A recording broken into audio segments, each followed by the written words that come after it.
മറ്റ് വാർത്തകൾ നോക്കാം. പഞ്ചാബ് ലുധിയാനയിൽ ഫാക്ടറിയിലെ വാതക ചോർച്ചയിൽ 11 പേർ മരിച്ച സംഭവത്തിൽ സർക്കാർ മജിസ്ട്രേറ്റ് തല അന്വേഷണത്തിന് ഉത്തരവിട്ടു. ഹൈഡ്രജൻ സൾഫൈഡ് ശ്വസിച്ചതാകാം മരണകാരണമെന്ന് പ്രാഥമിക നിഗമനം. വാർത്തയുടെ കൂടുതൽ വിശദാംശങ്ങളുമായി ന്യൂസ് ഡെസ്കിൽ നിന്നും ആന്റണി ജോർജ് ചേരുന്നുണ്ട്. ആന്റണി, വാതക ചോർച്ചയിൽ ഒരു മജിസ്ട്രേറ്റ് തല അന്വേഷണം പ്രഖ്യാപിച്ചിരിക്കുകയാണ്. അതുപോലെ തന്നെ അതിന്റെ കാരണങ്ങൾ എന്താണെന്ന് കൂടുതൽ എത്താൻ കഴിഞ്ഞിട്ടുണ്ടോ? എന്തൊക്കെയാണ് വാർത്തയുടെ കൂടുതൽ വിശദാംശങ്ങൾ?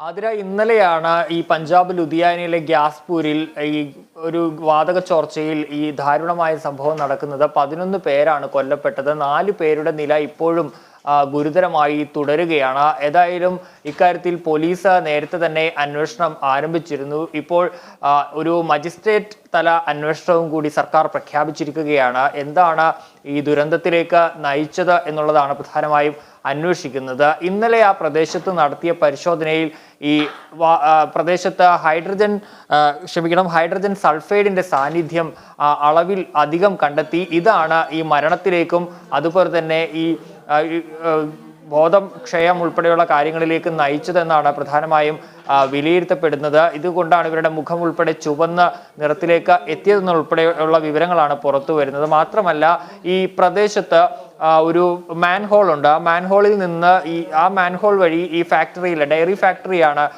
ആ ഡയറി ഫാക്ടറിയിൽ നിന്നുള്ള മാലിന്യങ്ങൾ തള്ളിയിരുന്നു. അപ്പോൾ ആ മാലിന്യങ്ങൾ അതിൽ നിന്ന് ഉണ്ടായ മാൻഹോൾ തുറന്നപ്പോൾ അതിൽ നിന്ന് വന്ന ഗ്യാസ് കൂടി പ്രശ്നത്തിന് കാരണമായെന്നുള്ളൊരു വിലയിരുത്തലുമുണ്ട്. ഏതായാലും വളരെ ഗൗരവത്തോട് തന്നെയാണ് ഈ സംഭവം പോലീസ് അന്വേഷിക്കുന്നത്. അതിന് പുറമെ മജിസ്ട്രേറ്റ് തല അന്വേഷണവും ഇപ്പോൾ പ്രഖ്യാപിച്ചിരിക്കുകയാണ്. ആതിര.